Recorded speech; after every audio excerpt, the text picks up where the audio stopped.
So I want to combine my last two questions because the next to last question was going to be about the Prophet Muhammad, but then I also wanted to combine a question about Jesus. And so maybe just to look at these two figures and compare and contrast them, but especially, focusing on how Jesus is viewed in the Quran, so that we as Catholics and Christians can avoid, getting things wrong about how Muslims view the Prophet and how Muslims view Jesus. Right. So let's do first how Muslims view the Prophet Muhammad.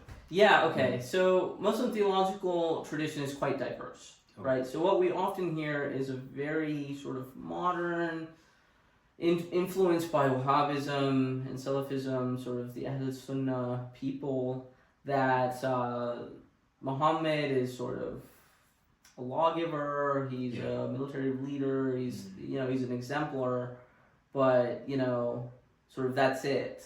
Kind of like Moses. Yeah, it's very. Okay. I mean, the Quran is very interested in making that parallel. I see. Islamic tradition is very interested in making that parallel, right? Mm-hmm. So they both receive revelation when they're 40. They're both sort of. He's in the cave in Hira, where Moses is. And he goes into the cave to see the bush, by the mount.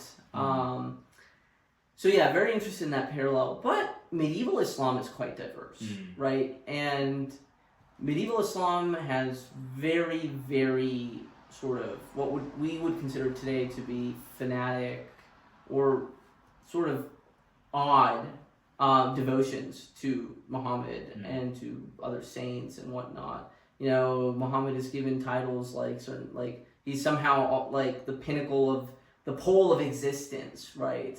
He's somehow God's most beloved, a creature nonetheless, right. But sort of raised to this, this sort of cosmic importance. He's interceding on behalf of the people.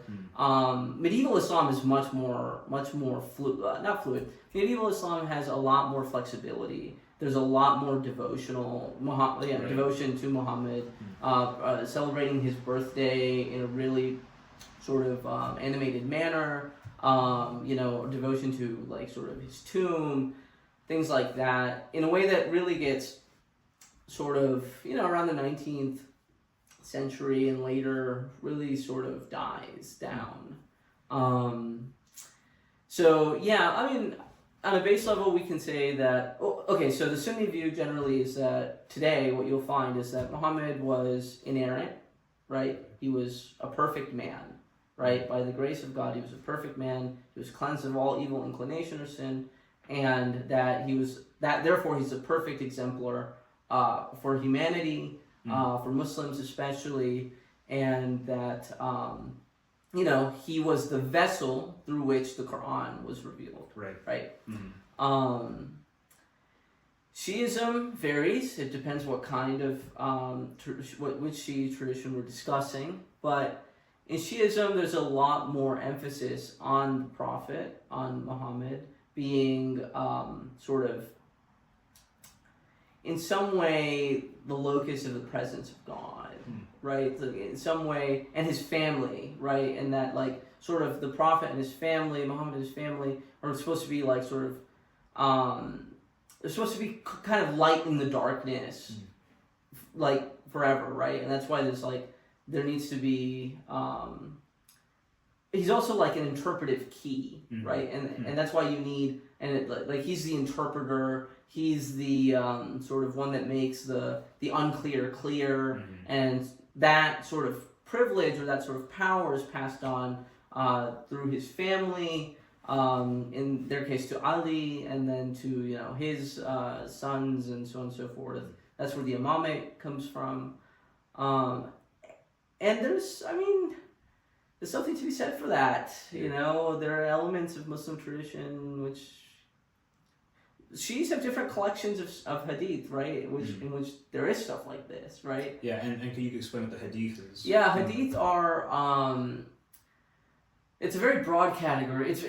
So generally it can mean anything that's said by the Prophet, that is by Muhammad, or by his companions, or anything sort of that was said about him or about what he did, some sort of example, to derive an example or to give an account of his life. So there's a broad category, hadith, right? Sort of authoritative stuff that is not the Quran, right?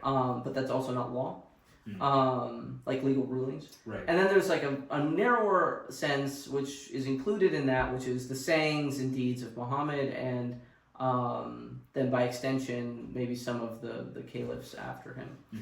So that's what hadith is, and it's oral tradition, right? It's oral tradition, and it's collected in the 9th century. The major collections are in the 9th century. It has it's really tough. So like hadith studies is a really contentious, whether or not like these actually go back to Muhammad or not.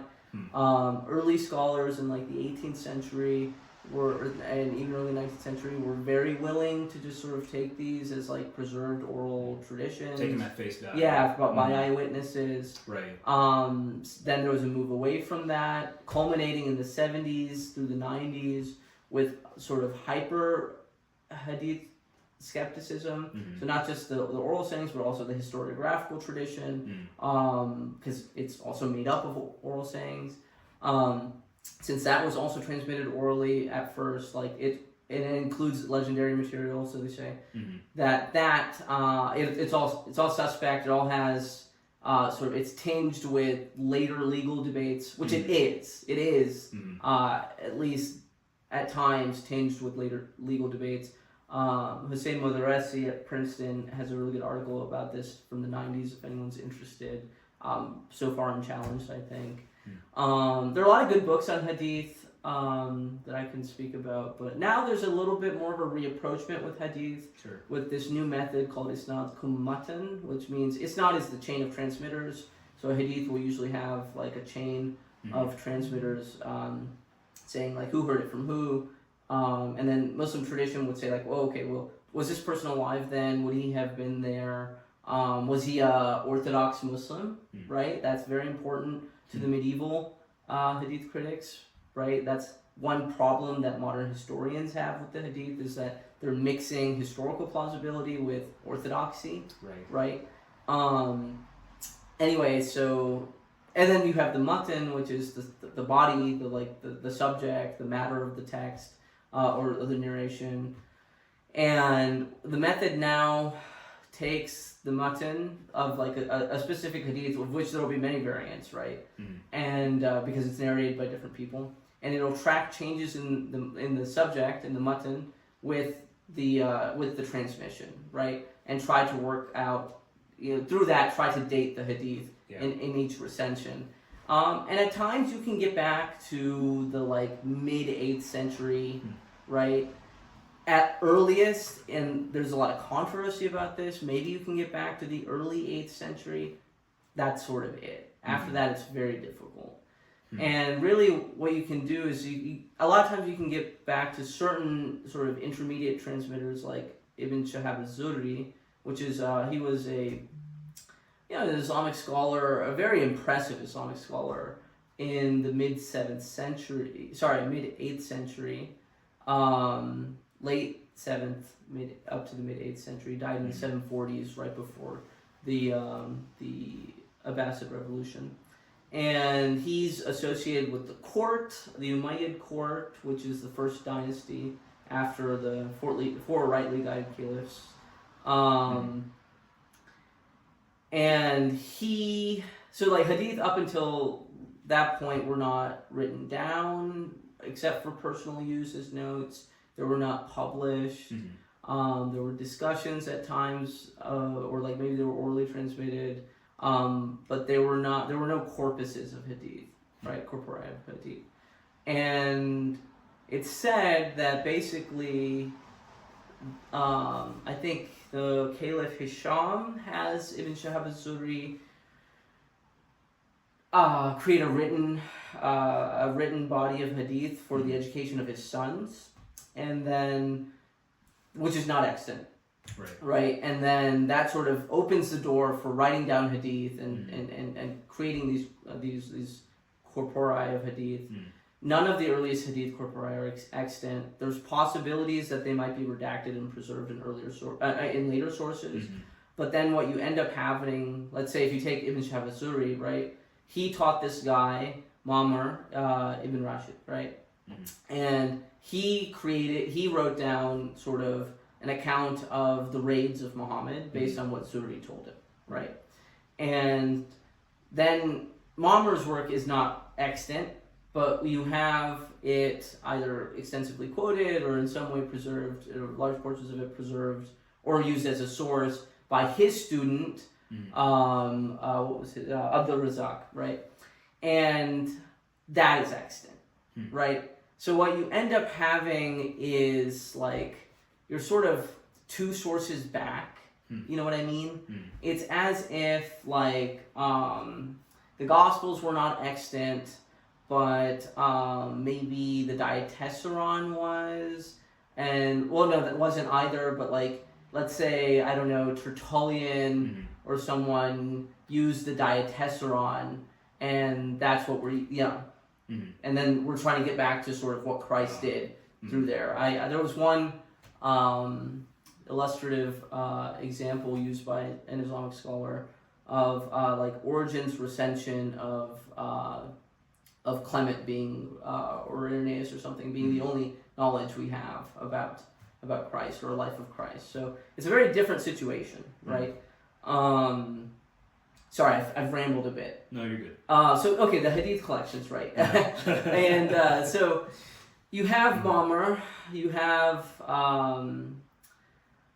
other contemporaries of like, okay, so you have other students of Ibn Shihab az-Zuhri, right, who are writing in the late 8th century, mid to late 8th century, right? And their works don't survive, but their students preserve certain elements of their work, right? So these are the earliest sources we have. Now, you also have independent to some degree. There's debate over whether or not it's like truly independent or not. I'm actually working on a project on analyzing like hadith, one set of hadith found in like later collections, which I'll mention in a moment, versus like one of these earlier recensions and what happens to the material. It's actually quite fascinating. But then you have these later collections in the 9th century, right?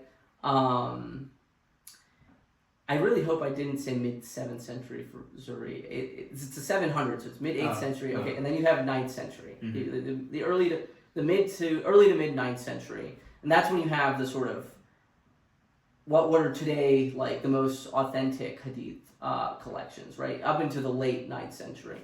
So that's when you get the Musnad of Imam Ahmad.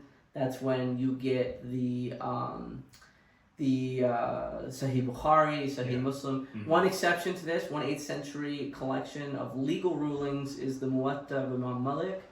Fascinating, like incredible work of legal scholarship in the Islamic tradition, and that's the late 8th century, right? But it has little narrative, little historical narrative. It's mostly the legal rulings of Medina, of the people of Medina. Anyway.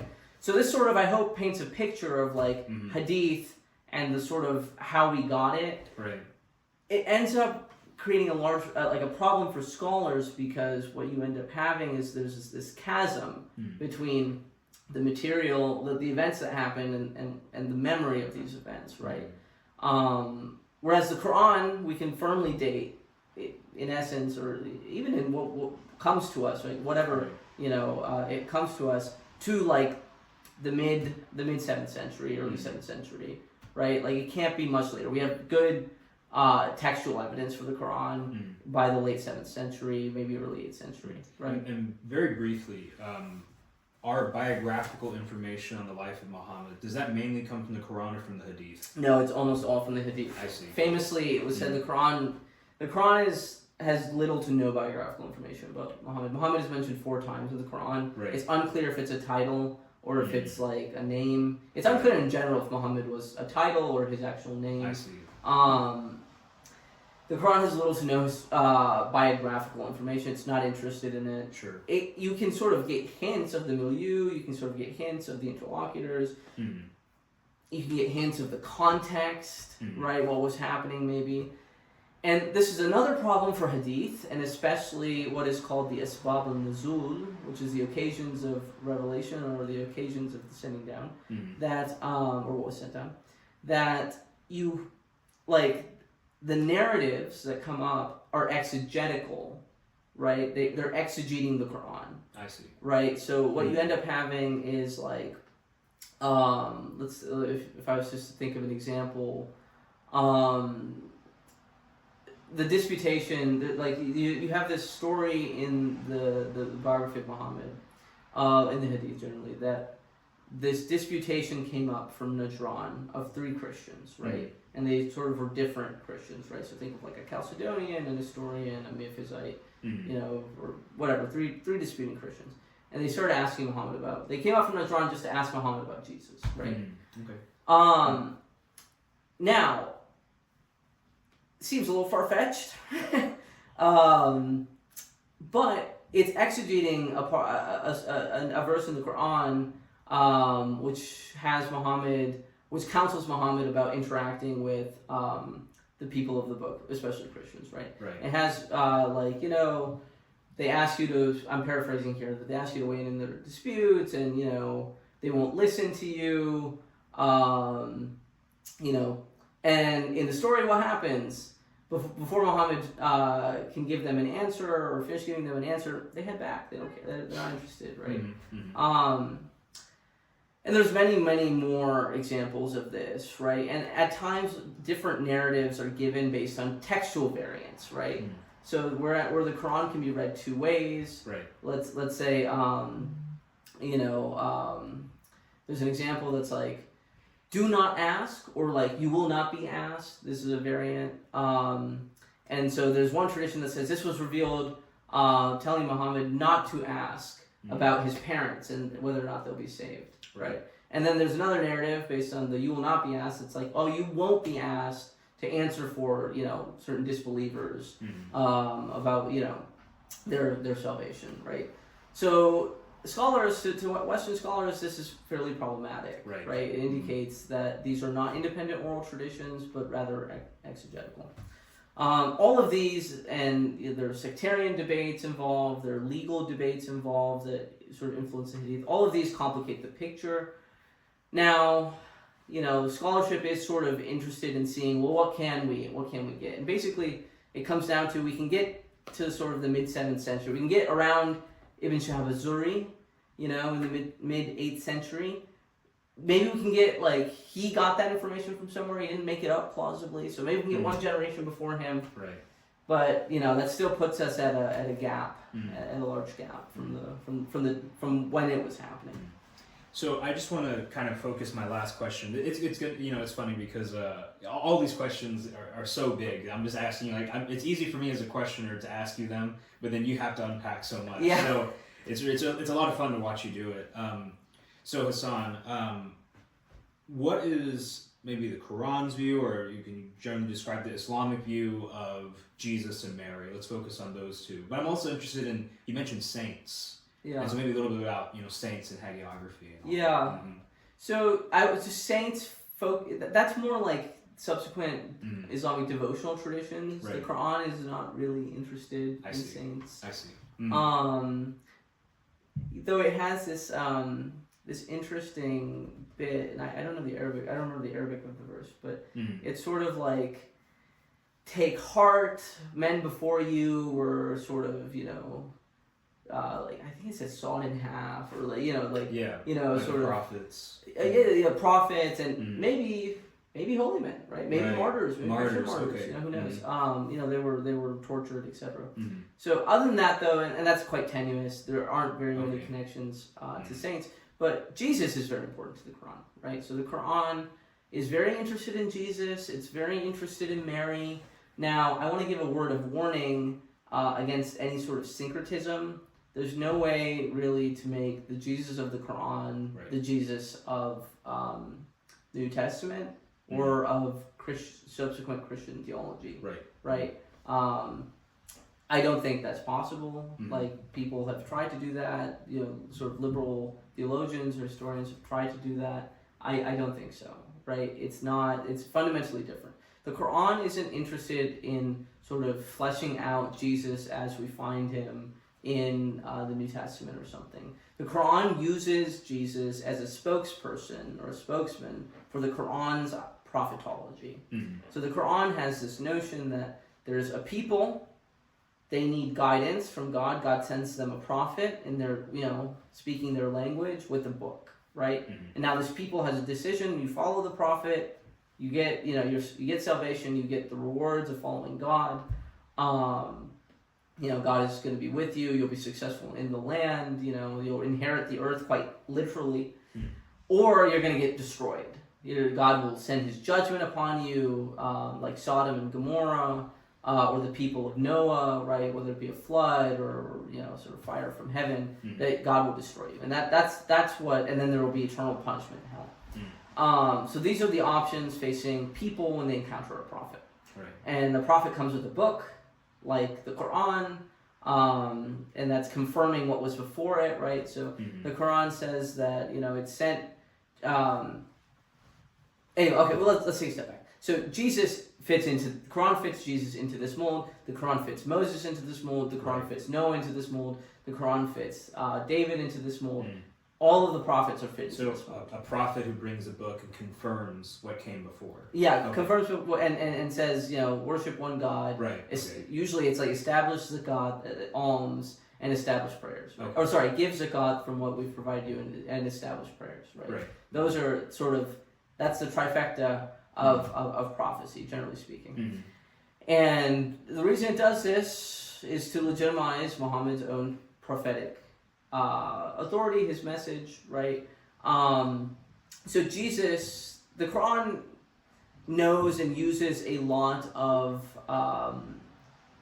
Christian tradition, like subsequent Christian tradition, lore with respect to Jesus. There's some parts in Surah Maryam and elsewhere, so Imran. Imran is named after the supposed father of Mary, right? Interesting question of whether the Quran mixes up Mary, the mother of Jesus, with Mary, the sister of Aaron and Moses, right? But anyway, like the Quran mixes what we would consider canonical and non-canonical or legendary information about Jesus, about Mary, about sort of the apostles, so on and so forth. And it just treats it all as true. Yeah, absolutely. Okay. And or at least whatever it tells you, it's true, right? So the Quran believes that there was a virgin birth. Right. Mary says, how am I to have a son, or how am I to give birth? Lam yamsasni. No, like I've not been touched. No man has touched me. Literally, no. And whenever it mentions Christ, it says, and he was obedient to his mother. Unlike when it mentions John the Baptist, it's his parents, or both of them. It's in the dual. So Jesus is born a virgin. Jesus conducts many miracles. He heals the blind, heals leprosy. He speaks from the cradle. Following certain apocrypha.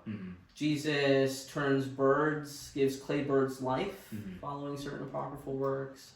Jesus, what else does he do? He's not crucified, right? So, maqataluhu wa ma salabuhu. So they did not crucify him. So they did not kill him, they did not crucify him. Although, I know that Khalil Andani has kind of argued against that interpretation. What are your thoughts? Do you have any thoughts on that?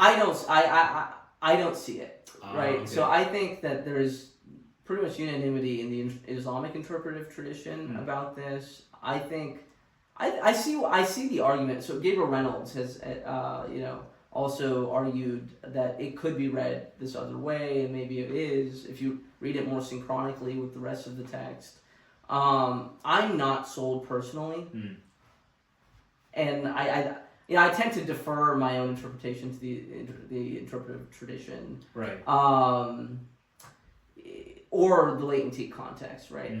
So could it be saying that the Jews did not kill him? They didn't have the authority to kill him, or they weren't like the cause he died, and rather it was sort of part of God's providence. Yeah, maybe. I think it's a stretch. And that's okay. I mean, they can have disagreements. Sure. There's lots of disagreements as to exegesis of not just the Quran, but different passages of the Bible or the U.S. Constitution, for that matter. Like, Allahu Alam, God knows best. But, I would say traditionally Muslims would say he was not crucified. Right? But he was raised. And what else? So God teaches him the Torah and the gospel. And he came confirming, so musaddiqan, what was before, literally what was in their hands, right? And interestingly, the same turn of phrase is used for the Quran, confirming what is in the hands of the people of the book, the Torah and the gospel, right? And I think this gets into a really interesting point about, does the Quran think that the sort of Christian or Jewish scriptures are corrupt? I don't think so. I don't think so at all. I think it teaches it tells the Christians to judge by the law or the command present in the gospel, right? Present tense. It there are some notions of yuharrifuna, they sort of change, they move things from their places, usually always in context of the Jews, and usually there's this notion of sort of making things sound like they're not, sort of twisting the meanings of things, but not the actual text. Because it says that they find the prophet in their scriptures, written in their literally maktub, written in their books. And or in the Torah and the Gospel, I forget what term it uses there, but and there's many more examples than one could populate as to why not. But really, especially this idea that God taught Jesus the Torah in the first century, and he taught him the Gospel, right? And the same word musaddiqan, right? Confirming, sort of. It's the same sort of word as guardian or companion or friend. In modern Arabic you say Sadiq, the friend, or Sadiqi, my friend. And that's what Abu Bakr is called to Muhammad. Abu Bakr is Sadiq. He gets that title. So no, I don't think that there's any notion of corruption in the Quran itself. Or even if there is a charge that a party from them, so Fariq minhum, does some sketchy stuff, but there's no notion of sort of whole-scale corruption. And usually that even that is just sort of making things harder to understand or misleading people. And you'd say that's a modern polemic among Muslims then? It's a medieval polemic. It's a medieval polemic. I'm just saying it's not Quranic. I don't think it's Quranic.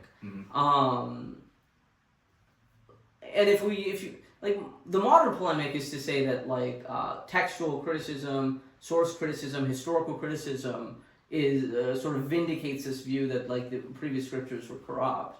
The Quran isn't looking at scripture from a historical critical perspective, right? It says that within the Torah are the commands, the hukm of God. It says in it we said an eye for an eye and tooth for a tooth, right? It relays narratives from numbers, the striking of the rock, you know what I'm saying? It's it says we gave David the Zabur, and then early exegetes in Muqattal ibn Sulaiman, the earliest tafsir we have, says this is the Psalms. There's 150 of them. Earlier Muslims are much less critical of the Bible than they would become. Which is because I think fundamentally that the Quran thinks that it's legitimately confirming what Jews and Christians have, right? And ultimately Jews and Christians, myself, didn't see the continuity. They did not accept the continuity. They said, no, this is not confirming. This is a rupture. Right. So Yeah. Anyway, more on Jesus in the Quran. He's very important. He's raised to God. When you say raised to God, I mean not the resurrection, but like, is it like he's raised from the cross? The ascension. So he's never crucified. I see. In the traditional interpretation, at least, he's never crucified. Mm-hmm. Someone else is crucified in his place, or it's made to look like it was a shadow or something. Right. Some sort of optical illusion, and then he was raised to heaven. He was the ascension. Even the Eucharist is in the Quran. There's a recent paper by Mohsen Goderzi here at Harvard Divinity School talking about the Eucharist in the Quran in Surah 5. Gabriel Reynolds has written about it before. It's really interesting. Real presence? Yeah, it's a tough one. Yeah, we don't know. We don't know. But all right. The disciples asked God to give them the sort of heavenly table, you know. Yeah, right, okay. Yeah, so what else? There is this interesting discourse in the Quran about Jesus and his worship, right? So God asks Jesus, or will ask Jesus, depending on how you interpret it. Sure. Did you say take, my mother and I as, as gods in addition to God? He's like, no. Christ says, no. I would never say such a thing. Right. And so that's really interesting, right? So the Quran absolutely is not a fan of the worship of Christ, right? Though there are some complications in certain surahs or certain verses, but I think sometimes too big of a deal is made out of that, But it's interesting. Anyway, it's not a fan of this, but it's not clear that it thinks that the scriptures themselves are corrupt. It thinks Mary's very important. Mary's a very important woman. She's the only woman mentioned by name in the Quran.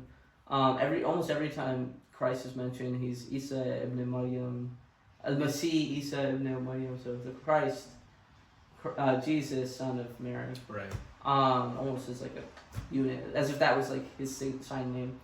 And interestingly, there's a narrative I came to find this quite recently actually, but there's a narrative in the biographical tradition in which there's a sort of heavenly marriage between Mary and Muhammad. Kind of weird, but so the Quran is very interested not just in Christ, but in Christian stories, the sleepers of Ephesus, Christian tellings of like the life of Adam and Eve, or rather, the garden, but also like this narrative of like Satan having to bow to Adam. That's a late antique Syriac Christian narrative. It's very interested in Christian narratives, like the animal. So Joseph's brothers in the Quran say that a wolf ate him. This is based on Syriac exegesis of the Joseph story, right? Where Joseph is made to be like a sheep, and then the wolves, based on Christ, and or lamb rather, and the wolves. Right. And so there's a lot of sort of interesting engagement with Christianity, and especially late antique Christianity. The Alexander legend, right, is a Syriac text, a Syriac story that's going around. And the Quran says they ask you about the Qur'an, right? So like the two-horned one, Alexander, here, say this about him. And it gives its narrative, right? And that's associated with the Byzantine-Persian conflict, and sort of it's an apocalyptic story that comes from that. This led a lot of scholars to question the sort of historiographical material around the life of Muhammad, because the Quran is much more interested in Christianity than the biography lets on. In the biography, there's like a few Christians wrote like here or there, like Muhammad's wife's cousin, I think it's cousin, not brother, is a Christian, right? Waraka, and then he meets this Christian Bahira in a caravan to Syria, and there's like some Christians here or there. Right. There might have been a story of Muhammad's relative, a Christian ruler who tried to, a Christian who tried to take over Mecca or rule Mecca. There's a story of Abraham, of course, in the elephant. But like, it's not like the Quran seems to indicate an environment where like Christianity and like biblical turns of phrase are in the air. Right. And actually, recent epigraphic evidence seems to suggest that Arabia, at the time of Muhammad, had already gone through a monotheistic revolution. Right. So you really have to ask, that really, you have to sort of approach the biographical material in a different way, because the Quran is our primary source. The Quran is the only sort of like contemporary-ish source to the life of Muhammad, and the other stuff is much later. I feel like I've rambled a bit here. So, and I've also heard that, like the Quran affirms that Jesus is the Messiah. Oh, yes, let's get into this. Yeah, al-Masih all the time. Right. It's not incredibly sure what it means by this. It seems like it's just like a title. Mm-hmm. It also says that he's, as I mentioned before, a word from God, or the word of God, right, and a spirit from him, right? Or he's strengthened by the Spirit, or supported by the Spirit. Second coming. Yeah, not so much in the Quran. That's more of the interpretive tradition, the exegetical tradition that has that. So there is an idea in Muslim tradition that the Christ will come again and sort of judge the earth, and actually he's going to break down all the crosses and slaughter all the pigs too. But some Muslims dispute that. That's not. It used to. I think in medieval times it was like more sure, but Muslims today dispute that. It's Muslim scholars. So this now kind of piques my interest to just about what's the end of the world going to be like according to Islam. I mean, so because I used to think I thought it was part of the Islamic belief system that like Jesus would come back and be kind of judge. Yeah. But I mean, is it just going to be God directly judging people? It depends what you mean by Islamic, right? Because Islamic is not unanimous historically. It's not unanimous. Not a monolith. Yeah. Well, it's not unanimous with just Quranic, right? I see. The Quran is the fundamental core of Islam, but arguably much of Islamic devotion, especially a lot of Islamic law, comes from Hadith. Right. Okay. And devotion even from elsewhere. Right. Mystical experience and so on and so forth. And there's a rich philosophical tradition, of course. So it really depends on what you mean by Islam. I would say most Muslims do believe in the second coming of Christ, right? Okay. So it's hard to say. The Quran doesn't give you a full-fledged view. Certainly, there'll be like sort of earthquakes and this, this sort of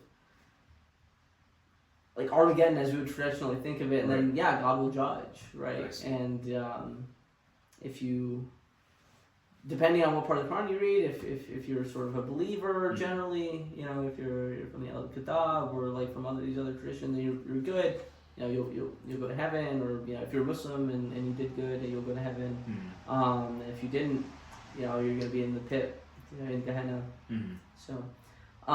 There's a really good especially in the context of like the pro-life debate, there's a really interesting verse from the Quran that's like, it mentions some of these like sort of like the earthquakes and I forget if it's the sky or the sea, like something happens to it, and then it's like, then those girls or those daughters that you buried alive, they will cry out, or they will ask out for what sin, why was this done to us? And it's like, it's quite powerful, The Quran's language is incredibly powerful very often. But anyway, to bring this discussion back a little bit, there is this notion of like even the Antichrist in Islamic tradition, right? So Dajjal, that like he'll resemble Jesus in some way, but he's gonna have kind of a messed up eye or one eye, and that like he's gonna come, and then Christ will come and defeat him, and then there will be this ending war between like Christ and God and the Muslims versus like the forces of Satan, and then ultimately there's the judgment. There's a lot of different views. I see. I see. Yeah. Well, Hassan, it's been great talking to you, and I've definitely enjoyed this. You gave it 110%. No, I feel bad. I feel like I was rambling at times. No, that's good. That's good, because it shows that you care about the material, and there's just so much information. No, there's a lot, and it's also like there's just you got to be precise. You got to be careful to make sure you're not misrepresenting anything. I try my best not to misrepresent anything, right? Look, we all make certain decisions. We all make certain interpretive choices. We all make certain hermeneutic choices. It's very important that we be clear about them, and that we keep our sort of methodology consistent as Christians. As we have to engage with Islam. We should engage with Islam. We shouldn't engage with Islam using sort of methodology that we would hate, that like we don't like when, it's weaponized against us. Right. We shouldn't be overly polemical. We should be like, there's a legitimate Christian argument that can be made for the rejection of Muhammad as a prophet and for the Quran as scripture. I myself came to that conclusion. You can watch part 1 if you want as to why. But also it's like we need not take the attitude of sort of militant atheism and sort of militant mischaracterization of Muhammad, of the Quran, of the tradition generally. Right. We shouldn't belittle it for no reason. We don't have to be so. No, we vicious. don't have to. We don't have to. And really, Muslims shouldn't be so to us, right? Like most of these polemics, these cheap polemics, cut both ways, right? Mm-hmm. If you want to pull out the textual study polemic and use historical criticism, which has a totally different philosophical and what's the word? It has a totally different theory of knowledge, right? And weaponize that against a specific tradition, either Muslim or Christian. Right. It's like cool, but guess what? That's also going to cut against you. So when Muslims use like Bart Ehrman to attack, which is one scholar, to attack, the New Testament or Christianity, it's like those same methodologies are used and can be and are used to attack Islam, right? And vice versa, right? Mm-hmm. Vice versa. So we should be sensible in our engagements and have confidence that Christ is with us. And I think the Second Vatican Council ultimately sort of does it right with our approach to Islam. That we can Christians we worship the one true God, and Muslims they at least orient their worship towards the same God, albeit they know Him imperfectly, and that we share, certain commonalities, and there are certain dissimilarities that we should just be very honest about, right? There's no reconciling the Muslim Christ with the Christian Christ. It's not going to happen. Right. I don't think so. I don't think you can make the argument for Muhammad being a prophet in the Catholic tradition or the Orthodox Christian tradition, generally speaking.